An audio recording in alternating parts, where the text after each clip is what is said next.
Hey YouTube, it's GMB Hall with Playing RPGs, and today we're talking about Downtime.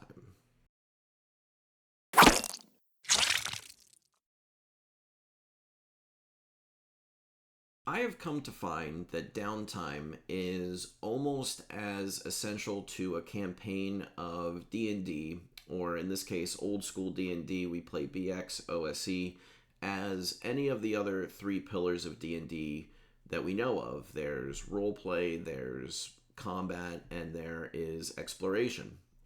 And I find that what keeps these pillars glued together, what keeps them upright for a long term, open ended sandbox campaign is downtime. And why is that?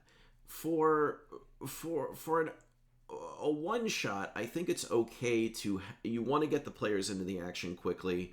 You want the problems to escalate as fast as possible and have a good time and get the blood pumping. But what downtime does in a campaign is it gives the players a little bit of relief. It gives them a little bit of a reward for actually succeeding to living to the point of actual downtime. If your campaign has too much action, if your campaign is relentless danger, then what happens is the players become fatigued and the tension actually dies. For the GM, if you're constantly laying down track, if you're constantly responding to player decisions and rolling monsters, and if you've ever GM'd, obviously you know the amount of brain work that goes on behind the scenes to keep a game going fluidly, that can lead to GM burnout. Session after session of this kind of waterfall experience or water slide experience can really actually almost drain the excitement from a game. I like to think of the movie Hardcore Henry in this respect. I don't know if you've ever seen Hardcore Henry. It's a great action film. I saw it in the theaters when it came out, but this is a movie with relentless action. It's first person perspective, and it just keeps going and going and ratcheting up and ratcheting up and ratcheting up. And I remember seeing that with a good buddy of ours, and even though we liked it, walking out of that, we almost staggered out of that movie because it was like, oh my god, like it finally ended. It was almost too much. We were pretty strung out on all the relentless action, and that can happen actually in a game of D&D. So what happens with downtime is a number of really important things happen. First off, it serves as a necessary release valve of tension. Players literally get to, not literally, but they blow off steam. They flim-flam a little bit. They joke around. They reminisce of what they just experienced, and they sort of come to grips with all of the basically trauma that they've dealt with in the game. So that's important. You blowing off steam. Two, it recalibrates the party goals. Once they've blown off a little bit of steam, they get to think about like what are we doing here? What's our next goal? What's our mission here? So they get to discuss and almost come up with a plan as of what they want to do next. If you're playing an open-ended game, there should be, maybe not should be, but usually there are multiple routes that they can travel in, and there's a little debate about what they want to accomplish next. The next thing that you want is, or hope for in downtime, is a little bit of opportunity for character role play and world building. Usually downtime takes place in a friendly setting where there are NPCs that they can talk to, rumors that they can explore, people that they can engage with. So that's where the players really also get an opportunity to explore who their character is when they're not fighting for their lives. It can't always be hero, hero, hero, hero. What are they doing in the world to make this character important, to make the world important? Okay, and also you get time to prepare, which is something that I think is very unique to old school games, particularly OSE and BX. There's not a lot of, in my opinion, there's not a lot of preparation in games like 5e because the characters have really everything they need built into the characters. They have all those abilities and things.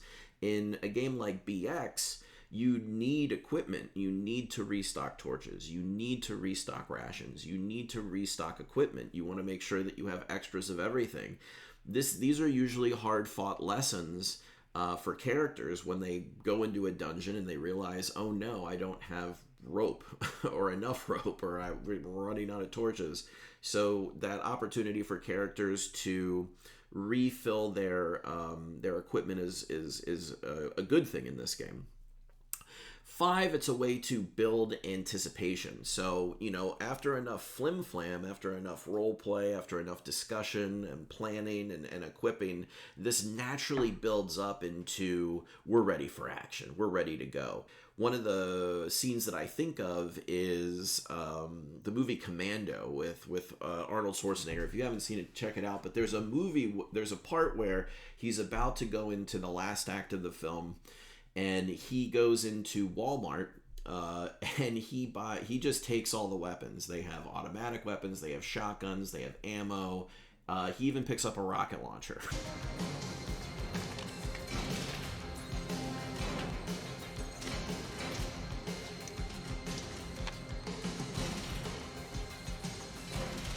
What's that? Rocket launcher. Go!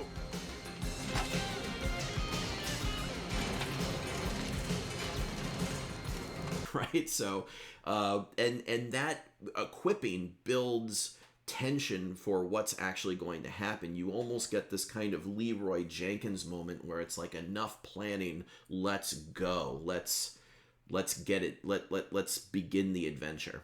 So that's what happened in our game, basically, at one point. I would like to think that when you look back over our campaign, it's basically been 3 acts. We're moving into Act 3. And the end of Act 2 was a doozy. And in order to demonstrate that, I'm going to actually pull up the world map just to give you an idea of why downtime in our game was absolutely essential. The end of Act 2 ended with a dungeon called Forgle's End, which was a cave that they heard about from the elves that may contain the last known location of a halfling named Forgle, who had these special gems which can upgrade their weapons into powerful magical weapons, which they will need to eventually assault the Tower of Shadow Silveraxe. So their mission became to find Forgle's End, this mine, this cave, and discover his whereabouts and hopefully his treasure. So a lot of the end of Act 2 was the players traveling up to Forgle's End, realizing that it was filled with giant ants, driver ants, and troglodytes, losing people, traveling back again.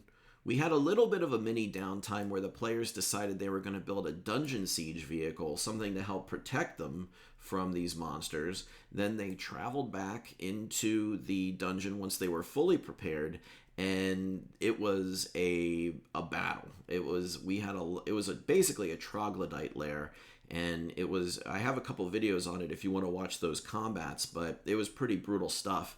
And eventually they had to run out of there because more ants were on the way. They had to pull treasure out of an underwater cave. Again, like I said, very, very stressful kinds of situations. So they get back to town, and while this was all happening, the Tower of Shadow Silveraxe, the Tower Silveraxe, gosh darn these long names, were generating monsters. And what they did not know, but what they soon discovered, was that a large army of zombies were about to invade Karn Baldar. I'm not sure if I'm saying that right. Weird fantasy names are never really one of my specialties. So they have a session to prepare. They have 50 dwarven soldiers that they can use to defend the town, and they end up getting attacked by 250 zombies, which is a lot of freaking zombies. And we had this great mass combat. I came up with some really simple mass combat rules. I have players telling me that it was probably the best session we've ever had, and I didn't record it. Which is a bummer, because they're really good rules and I want to share them with you at some point. Anyway, they barely managed to hold on to Karn Baldar. They hold on. There's like 10 dwarves left, and we are just all spent. It was stressful for the players because the town was almost obliterated. And it was stressful for me because I had to make up all these new mass combat rules, and I'm like, is this going to be the end of the campaign? Are they going to like this stuff? It was all pretty much homebrewed, and it ended up working great. But we were just totally exhausted. And at that point, when they defended Karn Baldar from this invasion force, that was the end of Act 2. And of course, Act 3 began with a natural moment of downtime. We just needed a moment to recalibrate. The town has been defended. What are we going to do next, right? And that's where that's what I want to show you. I just want to show you the 40 or so minutes of the players taking the time to do all the things I said Downtime does, and comment a little bit about it. Okay, so I have the video set up, and we're just going to watch 50 minutes of our players downtiming, basically flim-flamming their way through planning, re-equipping, and strategizing on what they're going to do next. A little bit of role play, a little bit of world building in there. There are some spoilers, some more spoilers for In the Shadow of Tower Silveraxe, so if you're not interested in knowing that, then by all means, stop watching. But if you are interested in listening along with us, just play this game. One of the more fascinating parts of D&D, I think, one of the lesser known parts of D&D, less focused on, at least in the D&D ecosphere online. Please join us, and hope you have some fun. So yeah, I'm going to start this session off basically with a little bit of framework. I'm just going to tell the players what their past actions have led to, what the situation is, and let them basically discuss their options from here on out. While they're doing that, if you're hearing a lot of clicking in the background, that's me prepping other things and getting the rest of the game ready, laying down track. This is such a good time, I think, for DMs, or GMs rather, to fill in details and certain things while players are talking. So that's what I'm doing basically, and listening and taking notes. After the battle, the town is crying both tears of unbelievable joy, but also a lot weep for the fallen. It was a pretty devastating battle, casualty rate wise, and even though the town still stands, and due to your heroic actions, the townspeople and leaders have decided to stick it out. Had there been any critical losses, they probably would have abandoned the village and would head to Obanhold somehow. But they're not going to do that. They're going to stick it out, and I mean, they're available for help and support for what they can provide. They cannot provide any manpower because they now definitely need everybody on point for defense. But there might be other things that they can help out with if they can. And I don't know. You have a couple directions you can go in, and that's really what we're discussing. I guess just to throw in the framework for what I'm going with. It's really your choice to begin Act 3 in whatever direction you choose. What do we need to do? Can you bring up the map, Brendan? So the players are going to move on, and they're going to start the discussion on these gems, these large gemstones that are found throughout the world. And basically what I've done is modified those from the module to allow them to insert them into weapons to make them a little bit more powerful. Also, they can use them to open secret doors and other areas of the maps of dungeons that they find in the game world.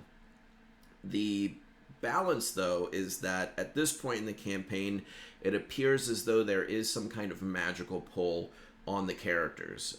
Once they have inserted them into the weapon, they begin to sort of become obsessed with the weapon. A little bit like Lord of the Ringsy kind of attitude. And we'll see how that plays out through the campaign. But that's what their priority is figuring out what to do with these gems. Yeah. What do we need to do with the gems? Anything? We have the gems that we want, and people put them in their weapons as needed. But is there anything else? I'm asking the party, really. They open doors, if I remember correctly. You need them to open certain things up.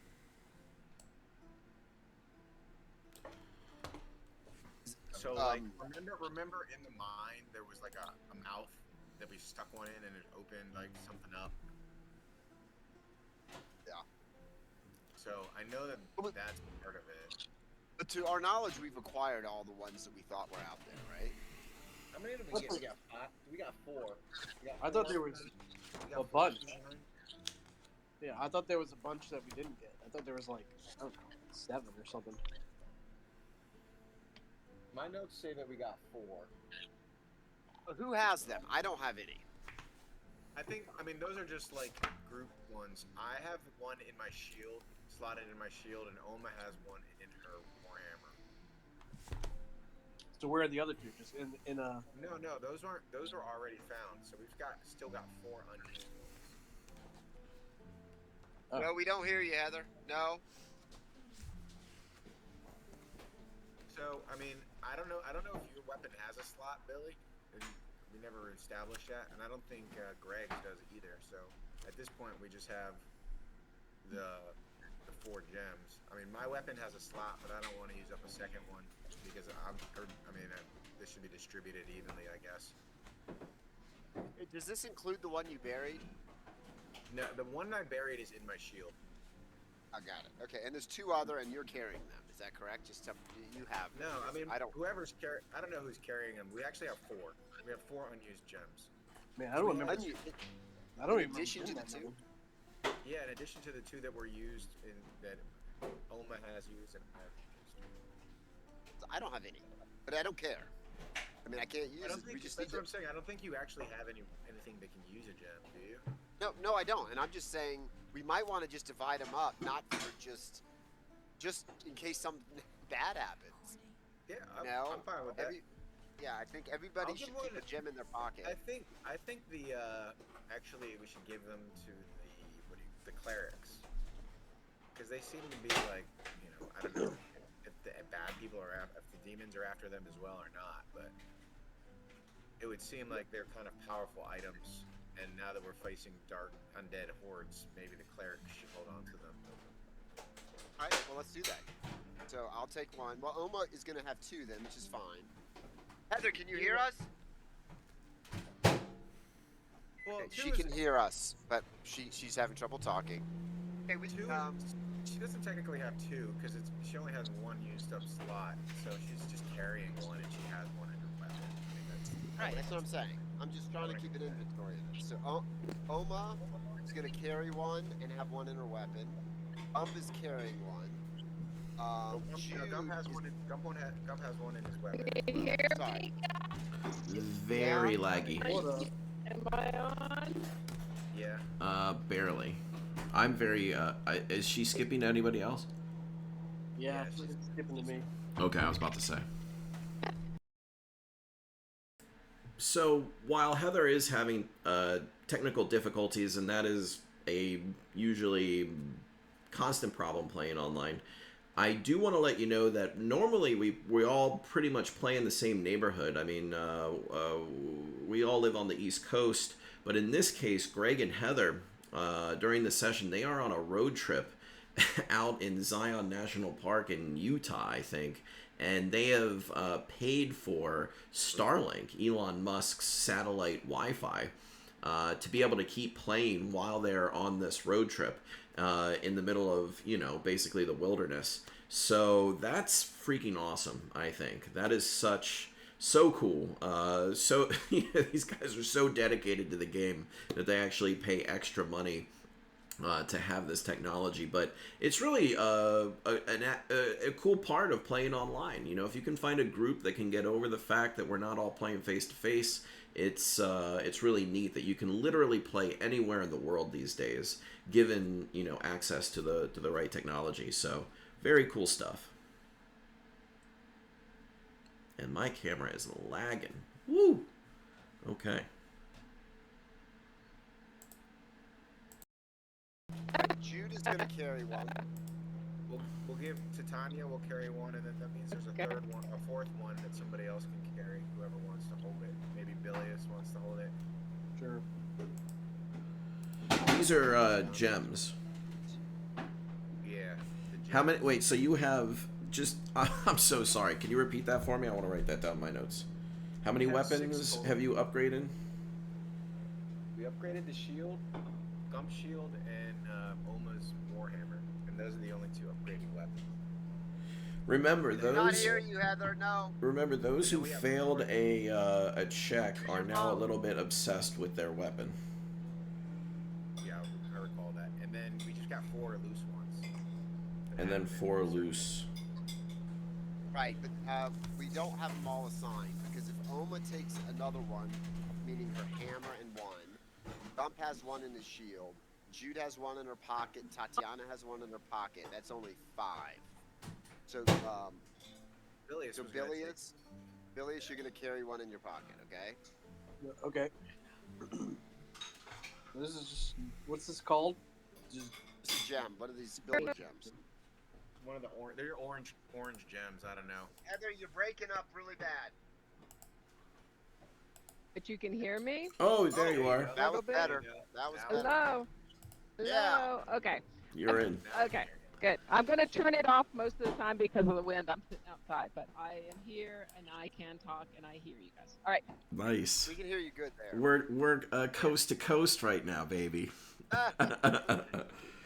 Kind of. I don't know. Interstate game. Awesome. Okay. Is it 5 o'clock Technology. today? No, it's 2 hours difference.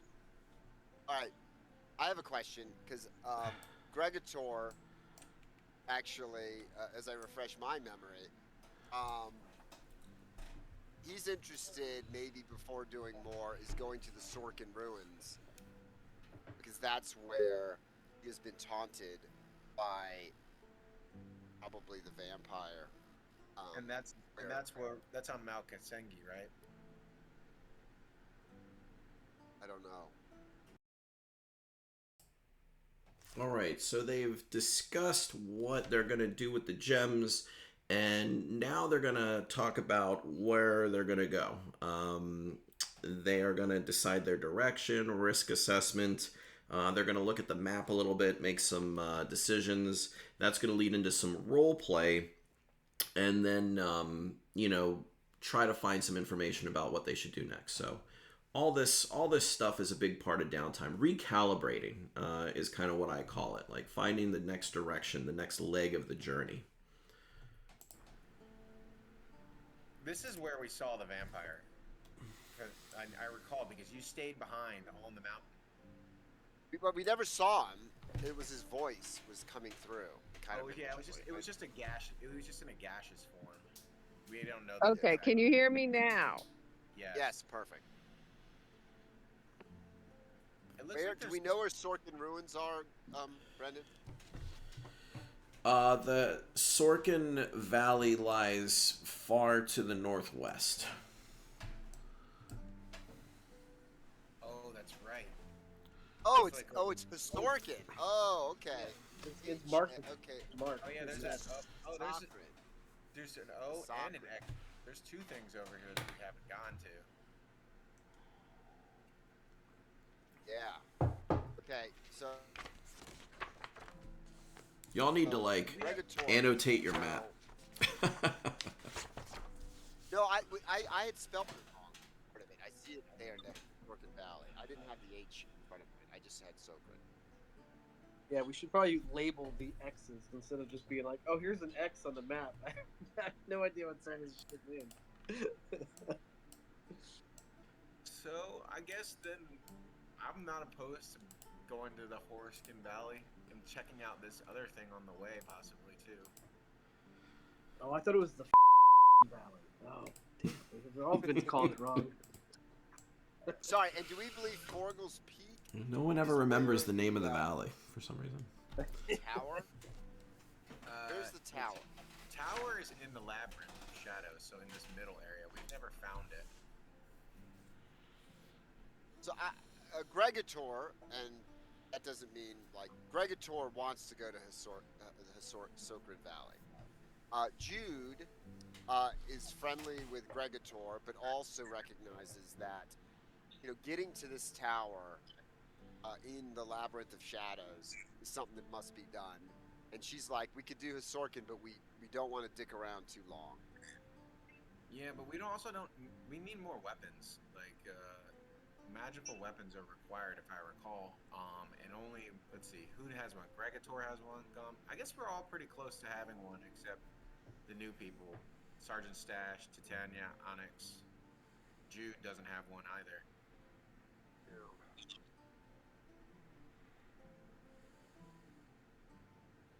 So I'm up for getting more gear before we head to the tower. And we know where gear is. Dungeons. That's a long way, though, is the deal. That's the problem, is that if there's no town between here and the Sacred Valley, that's going to be brutal. It's a lot of days on the road. Unless this O is a town right here. Mm-hmm. I think Brendan said it isn't.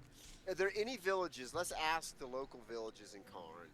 If there's any even small villages, like or even temporary villages for mining or timber procurement or anything like that, on the way to the Hasakran Valley. Can we ask that around, Brendan? That's what Jude's gonna go do. Or Gregator. Gregator wants to know if there's any town or any place where we can resupply or rest between here and the Hasokran Valley.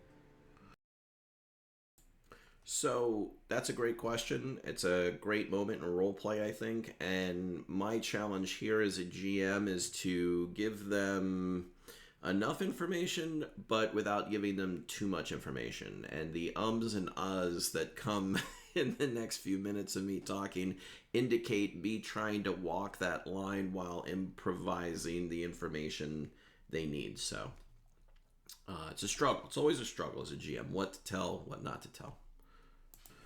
For the most part, Karn Baldar is basically the hub of civilization out here. We have the elves in the Labyrinth of Shadows, whom you met, but you'd have to go into the Labyrinth of Shadows to get them. There is rumor of a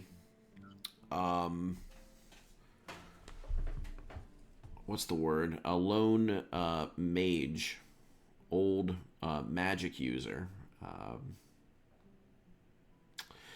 and he's been known to inhabit a tower. Some travelers have come across him, but he's not the most talkative of fellows.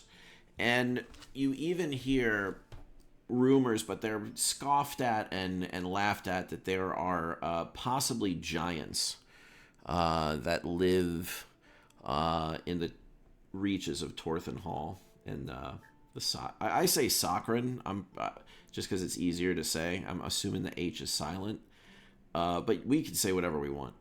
The Valley, anyway. So that's basically what you hear. That's where the giants are. Also, there's giants in Saccharin Valley. In the west, the rumor again. It's like Bigfoot, spottings. People say it and then get laughed at and they blush, but they believe these conspiracies and rumors to be true. What about? And the mage also in the same area. The mage out there too. What did you say about? And the mage is out west as well, in the north and the northwest. I actually think that the circle is. It should be a square, maybe. Can you hear me now? Anybody? Yes. Yes. Hey.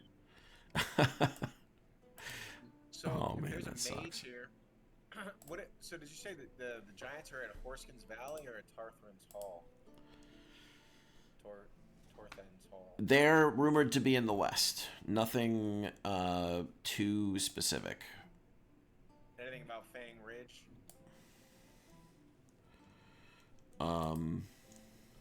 Fang Ridge.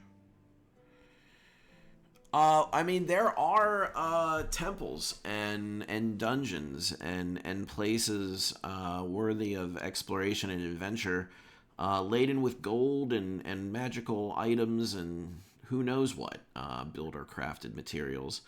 And you know, there's nothing certain, but they're out there. You know. So we don't have any sort of like Nothing specific to go on outside of the general location of the Sakran ruins and the Mage's Tower. Okay, so at this point, the players are going to really get into depth about preparation, logistics, particularly rations, torches, equipment, even weapons. This is a big part of BX Old School Essentials gameplay. It's not something that really comes up in 5e because usually players at a certain level have every ability they need. It's just not a big part of the game. But in this particular game, in this particular module, I've made it a point really to make it a part of the game. So very nitpicky, nitty-gritty kind of stuff. And frankly, I love it. I just love sitting back and listening to players hash this stuff out. It's a real joy for me. And I think they enjoy it too. I think it's a real pleasure part of the game. But like I said, this is all downtime activity. It's all, you know, part of the ebb and the flow of the game. You know, taking your time, looking through your tools, getting everything ready. And you'll see what effect this has. Eventually, the players will, you know, want to get out there. So, yeah.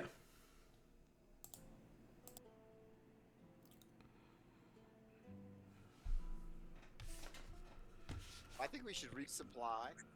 Yep. And I think we should go to the northwest.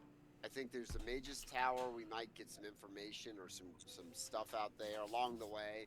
My main worry though is, Jesus, if we get in bad shape, it sucks to have to come all the way back to town. Oh, let's go to the mage here and get like as many healing potions. Usually he can only do one. I want to go to the mage here and try to get a healing potion. I was gonna say that as well. We should definitely get some healing potions. What kind of stuff do we have to be able to like just not have to come back? Like, We don't camp hear out you, Heather. We don't hear you.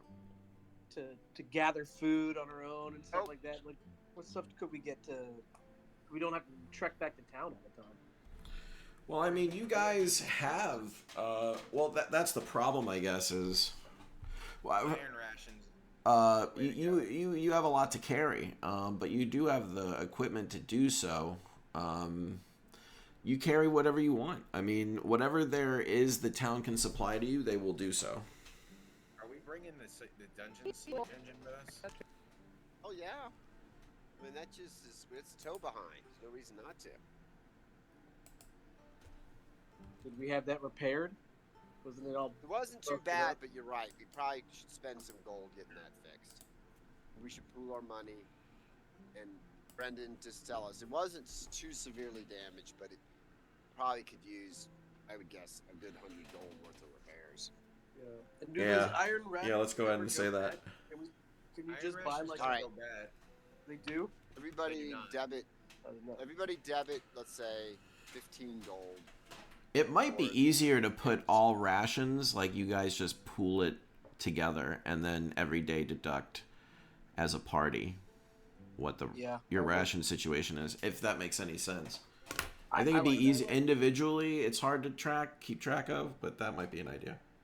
You said regular rations go bad after 7 days, so there's no point in having more than. In fact, right now, if you have any normal rations, get rid of them. They're spoiled. I already got rid of mine. Yeah. So I'm good on that.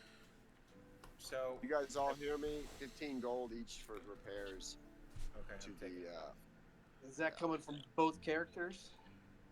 Yeah, because we need 100, and so we have about 8. So no idea what this thing is. She's not paying. Not only that, she doesn't have any gold. She's completely broke. She spent her last gold piece on her holy symbol. That's fine because 15 times 7 is enough. So I'm thinking. So I got my donkey, Caroline. I got Gump, Titania, and then also Chauncey. So I need 28. I'm gonna buy 28 regular rations just off the break to feed them for the 7 days.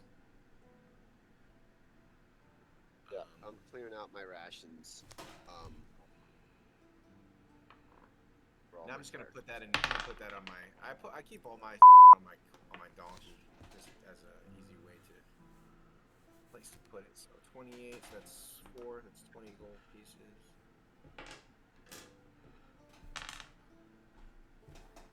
Can you refresh my memory? How much is a regular rations? Is it 5 gold? 5 gold, yeah. So 20 for 4 cents. And that only lasts a week, right? Yeah, so there's no point in getting more than the 7 days worth for each one of your characters. That's why I got 4, one for each.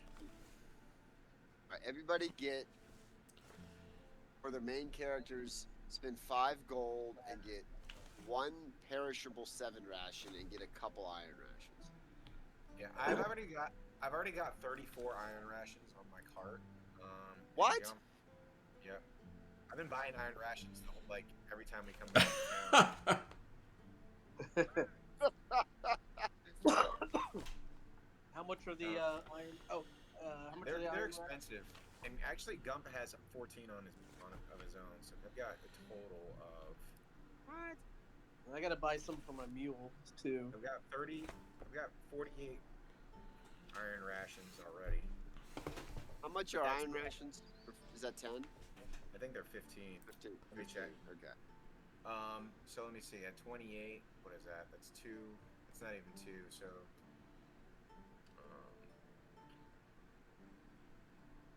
I think I'm gonna buy 14 more just for the fuck of it. Because why not?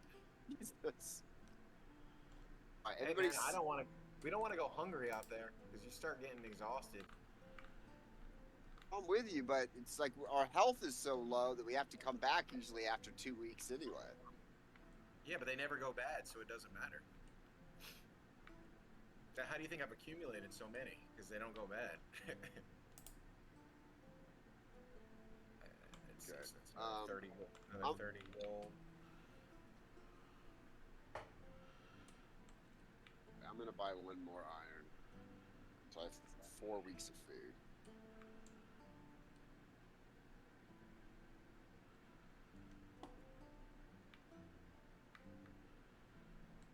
$15 for the iron, if that's correct. Let's see, torches. I don't have any extra torches, so I'm gonna load up on that. Let me see. I'm gonna buy torches are 2 gold. 6 torches is 2 gold, right? Each, or 6. I believe it's 2 gold for 6 torches.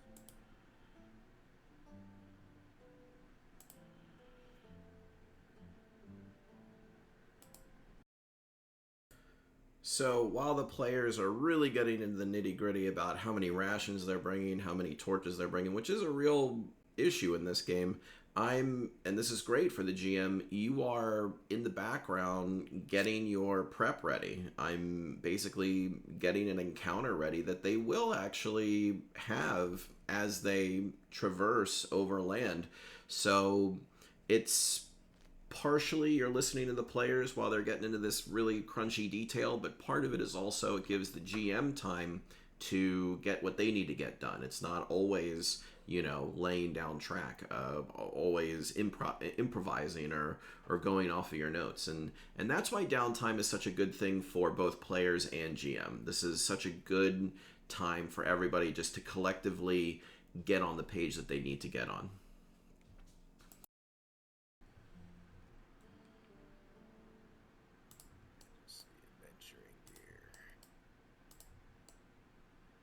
Torches 6 for 1, so I'm gonna buy 24. 4 gold. Why don't you just be our bank? You buy everything and we'll buy them. You could mark it up if you want. Yeah. Nah, I don't want to do all that. I don't want to keep track of everybody's stuff. Yeah, No, I think it's got to be a group for sure. Like everybody should. Once you get it all apportioned, like somebody tracks this, somebody tracks that. I mean, you know, and anyway, whatever. It was just an idea. I mean, we Track can my keep own going. food. Just if anybody cares, I have 1 week of perishable rations and 3 weeks of iron rations for both of my characters. It's really what it is. It's a layer of difficulty that doesn't really matter. But if you want to keep it more gritty, more realistic, I think it helps. I like the nitty grittiness of keeping track of stuff. The whole time. Yeah. Yeah, I It's agree. good, but I mean, yeah, I think it's good. And it, you know, you gotta buy it and you gotta remember. If you don't, then you f up. Basically. Right. Basically. All right.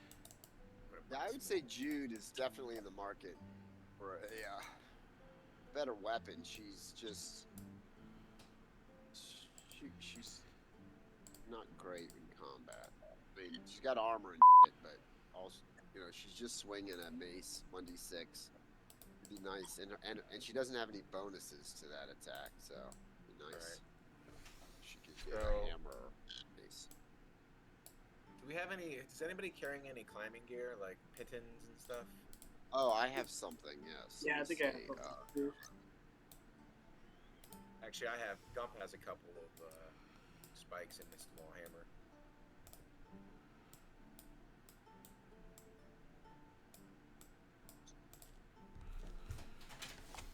All right. Aside from potions, I think I'm ready to roll.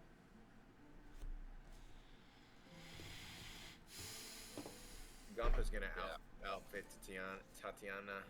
He's gonna give her some water skin. So Gregator would like to go to the mage. He hasn't bought health potions there yet. Maybe he bought one. He's gonna see if he can get one from that nice mage. Health potions. Yes, she has rolled d6. So when it comes to magical items like health potions, players are always trying to buy and acquire more health potions, obviously. I don't really have a system for it. I usually have them roll to see how much they are available.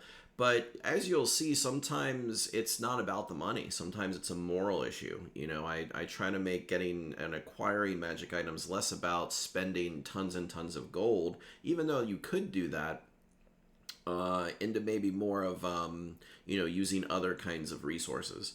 And again, this is something that I always struggle with, and I think I improvised this. I don't even think I planned it, but if you have any systems or know of any systems on how to use magic items well, please, you know, let me know, email me, comment, whatever. But yeah, anyway, let's see what I do here.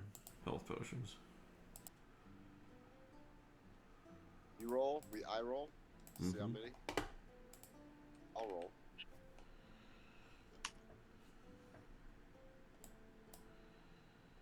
Nice. 3. That's 3. And what the price? It's pretty steep. What? How much was it? Like. We Which rolled one each is that? time. Yeah, we've rolled each time. I mean, basically the problem is, like, she needs this to heal any like, this is also the town's supply of health potions too, so they're quite valuable. She doesn't say, I mean, she's willing to give them to you, but like she's wondering, like, how, like, is the town just gonna to bite that? They're probably gonna lose people without those potions. Well, we could stay a day or two and do some heals on the townspeople, because we got 3 clerics. So every day we can do an equivalent of a health potion, more or less. So I think Regator is there, I guess, at this point alone, and he says, "Look, you know, we're gonna go after the enemy here. We're gonna take it to them, and so we really need those potions, and we'll pay for them. But if there's people that immediate need, we can help them over the next couple days, and we can like what do you call it whenever there's somebody injured? You prioritize them. Yeah. They're hurt. Like what is that word? Triage. Triage. So I think we should all immediately do that. We should triage. So that's what I'm going to say. I'm going to say we could use this. We really need these 3 potions because this is for the greater good. And as a trade-off, right now we're going to go heal 3 people, and we'll stay as many days are necessary to get the critical people. Okay. What does the mage say to that? She's, I mean, yeah, that would totally work too. Go ahead and roll. How many dwarves did you have under your command? I think Sergeant Stash. Like, in all the dwarves under your control, was it 50? Oh, yeah, for each, during the battle? Yeah, it was around 50. Yeah. All right, go ahead and roll a D50. Got it. Okay. Is that good or bad? They're basically 12 dwarves in critical condition from the battle. And they're going to require a lot of help, but you'll be able to heal them up. It's going to take a few days to do so, though. That's fine. I mean, to that's bring them 4 back to days. health. We just get the worst one. We get the worst ones. Okay. So we need just a price on those potions. Gregator. She waves you off and says money is not helpful right now. I have no need for money. Like, we don't need money. We need food and safety and healing. All right. So he says, look, these potions we're going to store because we're going to take the battle to the enemy. And for the next 4, and as our understanding is, there's 12 people that need attention. And so we understand there's some risk. We need those potions we don't want another wave of them coming. So Gregator is going to implore the mage to say, like, well, we will protect these as we well used. And I promise you that we'll stay here to make sure those most critically injured, those 12, have our attention for the next, until those 12 get heals. But then we need to go out and we need to do what we need to do. The mage cool with that? Yeah. Myria's almost overcome with emotion. Her eyes well up with tears. And she just, like, opens up her arm and, like, motions for you to give her a big old hug. Oh, well, fucking Gregator knows how to hug. And it might hurt her, but it's a freaking good dwarf hug. Yeah, there's some real good hug action right here. Yeah. And Gregator kind of looks at her. Now? Yes. Yes. Hey, honey. Yay! Finally. So Gregator gives her a big hug and looks at her, like, kind of holds her head, looks at her close and says, "Look, we are gonna help this town. We're here for you. Do what you need to do. We're gonna do what we need to do, and everybody's gonna be fine." Like, it's not the best pep talk. He's not the best at it, but he's trying. I think, that everybody's kind of listening, everybody is inspired by your efforts here. It's a good moment, of the group coming together to help out these dwarves. These dwarves would be toast without your care and magical abilities and power. And so he takes the 3 he thanks her and gives her, like, a little nod, head bow. Takes those 3 potions, reports back to the party, and says, he's keeping 1. He's got 2 more potions, and he says, who wants them? But he explains the situation, that we got to stay here, and clerics, we need you to heal up. We got to be here for 4 days. We're triaging, and we need you guys to heal up some of the injured. But then at day 5, we need to be ready to go.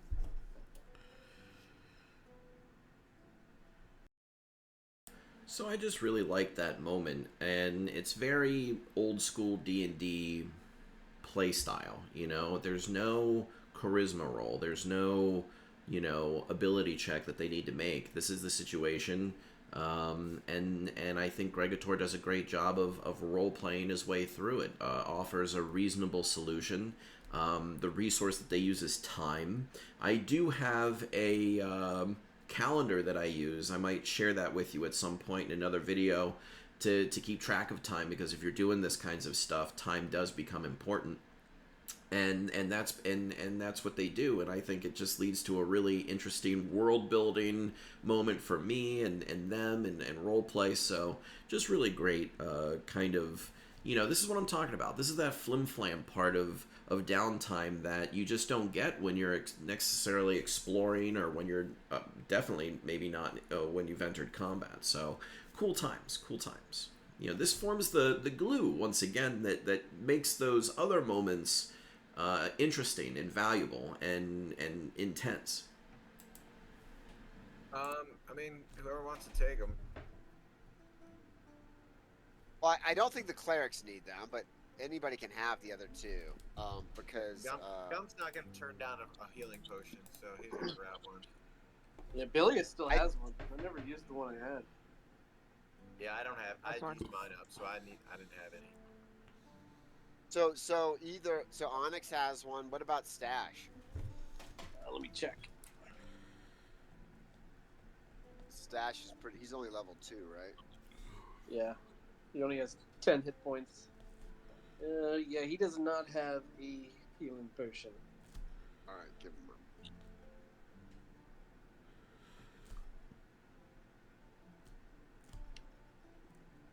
Tiana spends the time burning bodies and praying. She can't heal anybody, so she doesn't have any spells, so she doesn't have. So this eventually, once they've prepared, they have health potions. This leads into sort of a natural opportunity for players to organically roleplay, and I'm not like, okay, now it's time for you to roleplay. They just naturally want to do it, explore the world as their character, and make a mark. I mean, this is why we play D&D. Outside of the combat, outside of the exploration, it's to build the world. It's to affect the world. I think it's a major part of an RPG, and I don't know of any system that gives you a better way to do it than really BX OSE. You could disagree with me on that, but it just seems to come out naturally in the ebb and the flow of the game. Have any ability to do that? Unfortunately. She can't. Oh, she can't heal. Oh, I over. She's only level 1. She doesn't have any magic. She's only level 1. I oversold it. So we have to be here then. An extra day. An extra day. That's all right. It doesn't matter. Gum's gonna spend the time with his lady, relaxing and enjoying.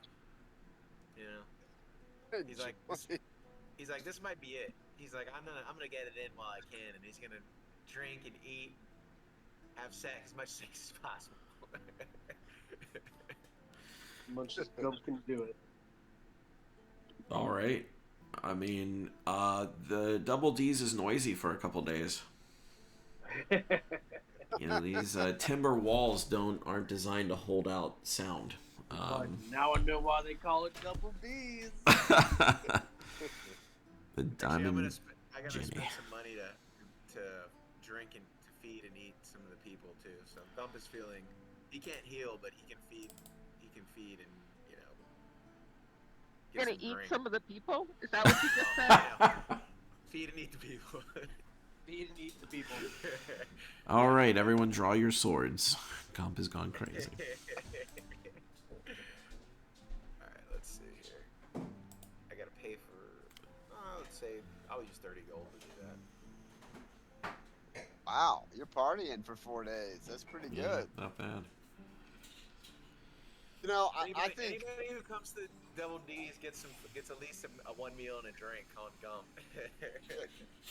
Gregator's a little cheaper, but he's gonna splurge.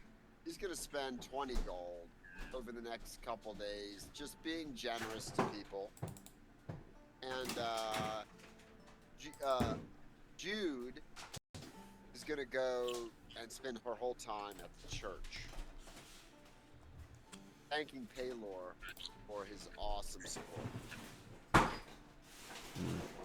as And Titiana, she's gonna be you know, there. Heather, I She's didn't gonna hear be you. checking everything. what's that? I said Oma's gonna do the same. She's gonna be at the church doing that kind of stuff. But doesn't Oma have 2 spells? She has yes, so she can So use we it. actually don't have to wait an extra day because she can heal 2 people a day. Right? But it doesn't matter. Yeah. I think it's not that pressing. The deal is that we're there. We're healing people. You're getting laid. Ilias, what are you doing, dude? Well, Stash doesn't leave the bar. He just hangs out in the bar and drinks and hangs out with the dwarfs that he feels like he's like their hero now. And Bilius, he likes to take the long walks through the woods. He's kind of meditates a lot, and then he practices. He's kind of training with his sword that he has.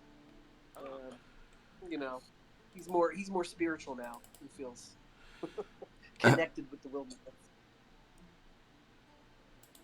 Tatiana, during her praying, she's already poor. She doesn't have any money, and Gump is like covering her stuff. She's actually going to take a vow of poverty to show her piety, and anything that she gets, she's just going to donate to the team or to whoever the town whenever they get back, expecting that they will take care of her as they have starting out. Nice. What about Oma and Onyx? They're at the church. They're trying to take care of people that come into the church. They are checking on, they're doing a lot of thanking to Paylor for his help with that. They're just trying to do the best they can for the people that are there, comforting them. Nice. All right, so how many days pass? I think a full week. We said 5 days. Okay. So Gregor we are tore out a now. wooden stake and Actually, garlic. Gump will actually help rebuild the part of the wall that got damaged as well. When he's not drinking and eating and having sex, he's going to help rebuild the wall. So for awesome. like 20 minutes. So a day, what? 5 minutes a day? Yeah, exactly. He's actually more of a foreman. He's just kind of directing. with his coffee in the morning. He's drinking his coffee and an ice bag on his forehead, and he's telling them. Yeah, exactly. Sorry, Dungeon Master, I'm gonna please add a wooden steak and garlic to Gregor's inventory. I paid a gold or 2 gold. How much? That should cost much, right? Yeah, that's mere coppers, we're talking a wooden stake, and really you can't really find a wooden stake, but you can find like a piece of wood and carve it down a little bit. Yeah, he's gonna do that. He's as he does it, he's like pretty angry. Like he's like, this is gonna take this to the heart. How many people are in our party? 8 PCs and 3. Yeah, and we yeah, we got 3 others. Okay, so Gump is gonna spring for 11 bolts, the wreaths of garlic as well, because if we're going after a vampire, everybody needs to have some. So just a little bit of context. Gregator's backstory indicated that his sister was abducted by a vampire, and he was in the area searching for this vampire, and I've basically included story elements that indicate where this vampire is. So that's what the group is going to do. They're kind of moving off onto this major side quest in support of Gregator, and they're going to go after a vampire. So that's what they're doing. They're prepping for this, and frankly, it's a little bit daunting for me as a GM because this is not included in the module. This is something that I'm inserting, to encourage my group gameplay, but vampires are the most, I think, literally complicated characters in OSE, other than lycanthropes, maybe werewolves. So it's going to be crazy when they meet this this vampire. See what happens. So that's going to be down the road once we get through. Once they get there, we'll see what happens. Hopefully they don't all die. It doesn't lead to a TPK because vampires are powerful. Yeah.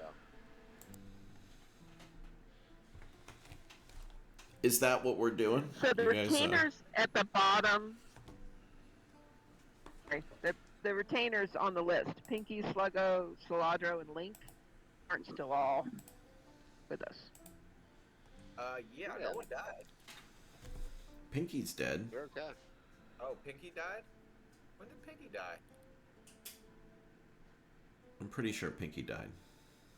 Everybody else is alive, I think. With the lizard people in that cave, I thought. I think I'm so, almost positive Pinky's dead. Or he's indisposed. We'll just say he's just PTSD. Over here. He's having sex. Yeah, he's Like, lost. fuck You this. gave him the money, and he's just lost himself to whores, and not like they're. I don't know. He just disappears with the money. If he did survive, I think his corpse is still lying in the in Fortal's End. Anyway, sorry about that. Do we need Sorry, he's dead. do we need holy symbols and holy water? Now that I'm looking at this stuff. Holy symbols are for clerics. I don't think anybody else needs them. Oh, but I think I have. Yeah, it's a good point. Very good. Yeah, let me double check. I think I have holy. Shit. Jude doesn't have any holy water. I think I might have used it. All right, I'm gonna buy. Thank you, Billy. That's awesome. Yeah. I think all of our clerics should get some holy water. I have a holy symbol. Well, To see how much that costs. Johnny needs someone to pay for her because she doesn't have. I'll buy hers. Definitely. I'll buy Tatiana's, but let me see. Does holy water work Stand by. against vampires though? Is that something? Well, it's good to have. Clerics Yeah. have it no matter what. No, no doubt. Give me a second here. Holy water. Wow, 25. I'll buy it for her. It's 25 gold. Heather, you should buy a holy water. If you don't have it, it's 25 gold. I'll buy one for Tatiana and pat her on the head like she's a puppy. You know what else might be helpful is a mirror. Yeah, I got a mirror. Maybe the guy can disguise himself, and if we hold a mirror up, then reflect a reflection. Hey, Billy, you're a mirror boy. Yeah. I'm gonna buy some garlic too, though. Alright, so go ahead. I'm deducting the 50 gold. Actually, So, garlic's expensive. Maybe I'm spraying for all that garlic. How much is garlic? 5 gold pieces. Yeah, how much garlic do you get for 5 gold? Jeez, I think the garlic was so covenant. It's think I'm got gonna to get- be a cartload of gold. Like, Yeah, I'm gonna go that ahead fills and up. just, I mean, garlic. I'm gonna get one for each of my PCs, and then for the dog.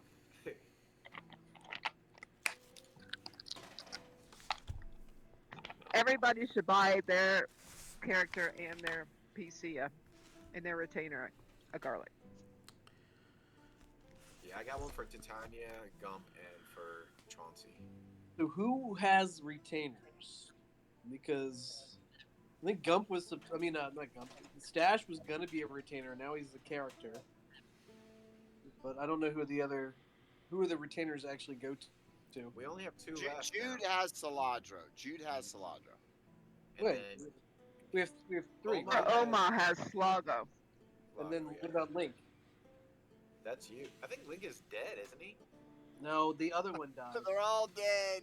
No, the other one died. There was 2 of them. 2 elves. Zelda died. He is the elf, and we're not paying for them. They're just accompanying us. They're not a. He's not a retainer that we have to pay for, right? Right. He's the elf. I don't believe so. Yes, I'll that's buy him correct. some stuff. I'll buy it for Link. I like Link. He's my boy. My boy Link. Chauncey. What is Wolfsbane? It's for like werewolves and stuff, isn't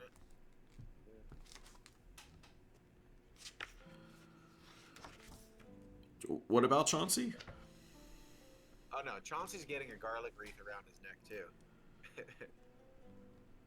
Let's say it's better be a whole freaking wreath. We're all gonna this party's gonna stink. Let me tell you.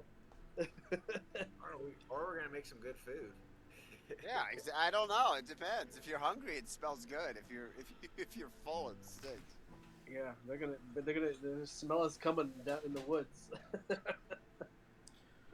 That's a fair point. We probably should keep it in our sacks until we need it, because Exactly. like trolls might smell us. That's a good strategy, Billy. That's to say. I think I've spent a lot of gold. Seasoned. I'm good to go. Does anybody have a grappling hook? Because I might buy one of those. I do not. I have rope and I've got pigeons and a hammer, but no grappling hook. I'll get it. You know what would be cool? If I think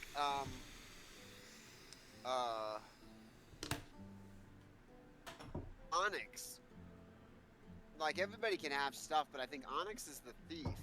Might be a good person that we rely on to get like a grappling hook, rope, mittens, and a few things like that, because that's like a thief thing. Yeah. And it's easy for us to remember instead of everybody like, oh, do you have that? Do you have that? That's the thief's job. So maybe we should talk to Onyx and say, look, rope. She doesn't even need to buy the pigeons and rope. I'll just give her mine. All right, Heather, you hear this? Yep, I hear it. So I've got two pigeons and a small hammer and a rope that you can take. Oh, there's an extra rope in my cart, so you can just have that one. I'll just move it from there.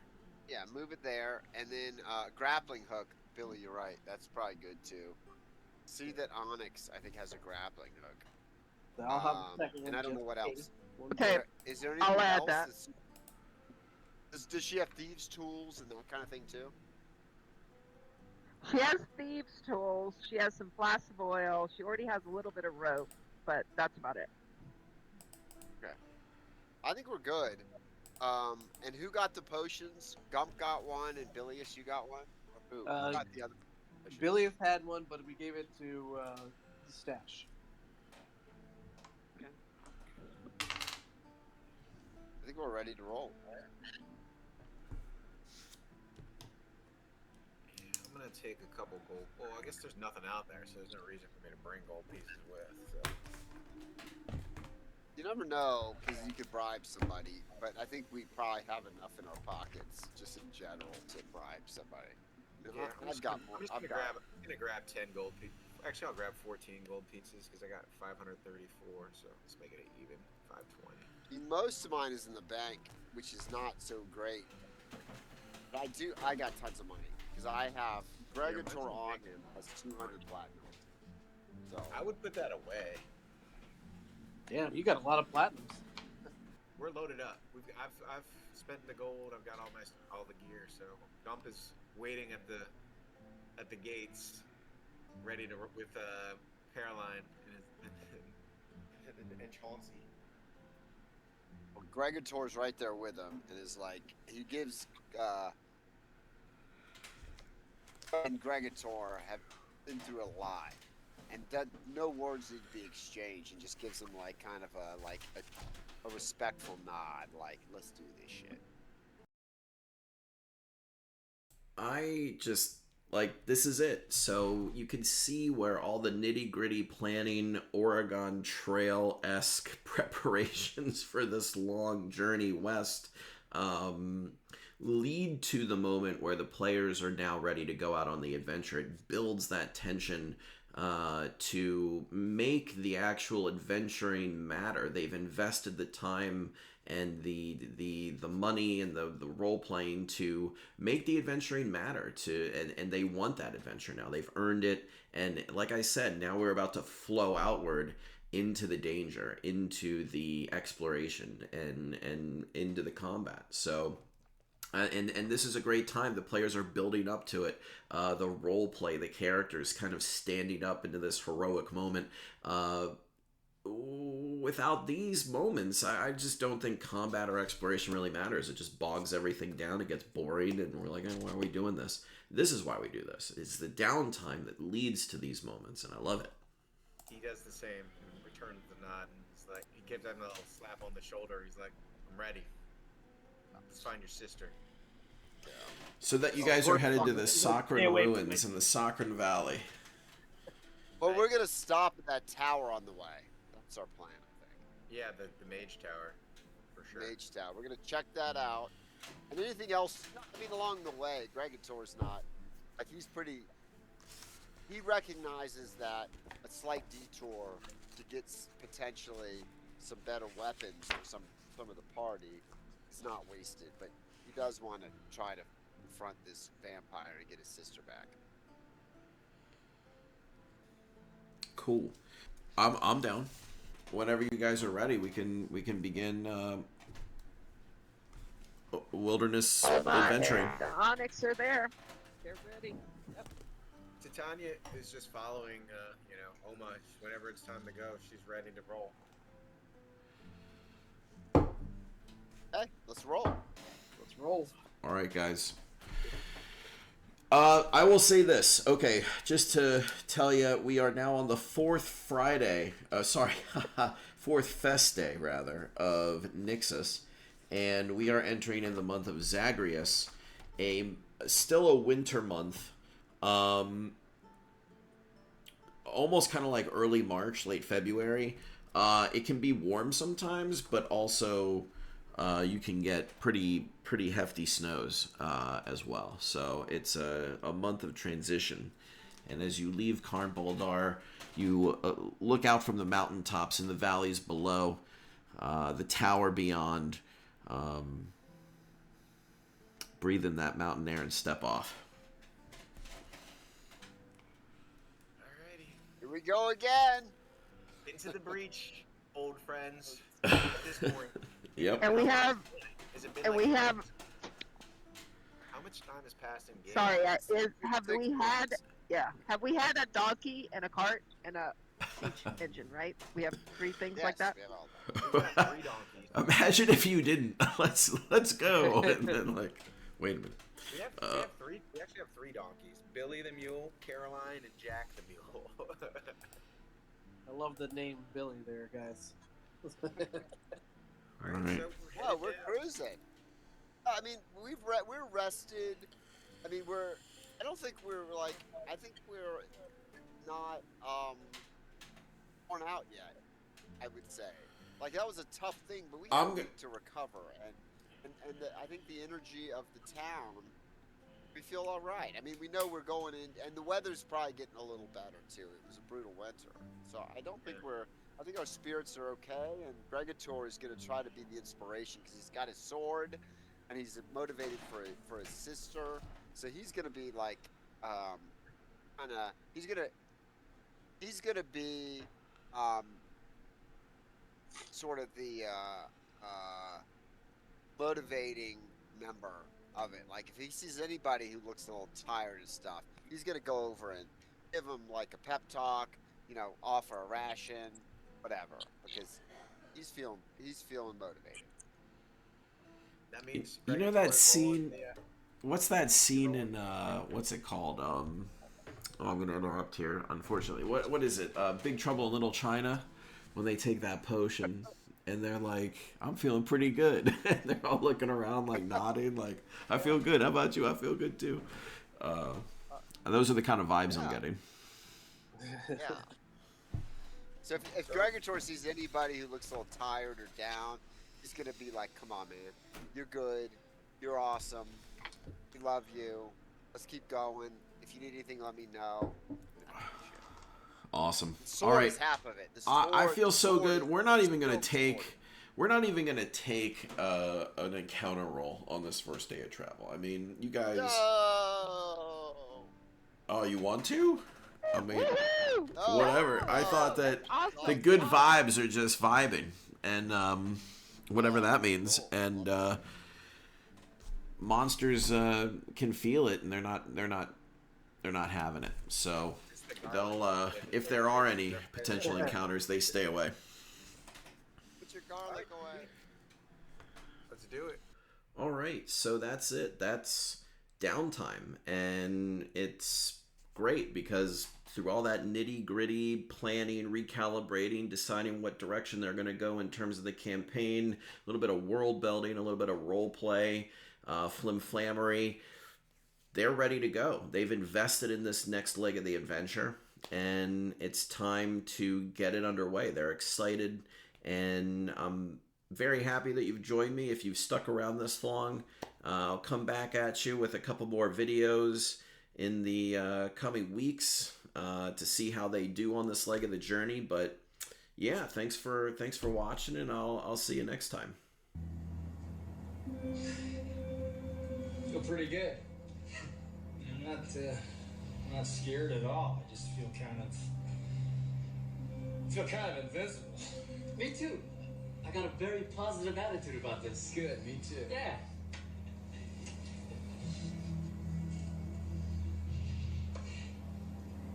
It's getting hot in here. Is it just me?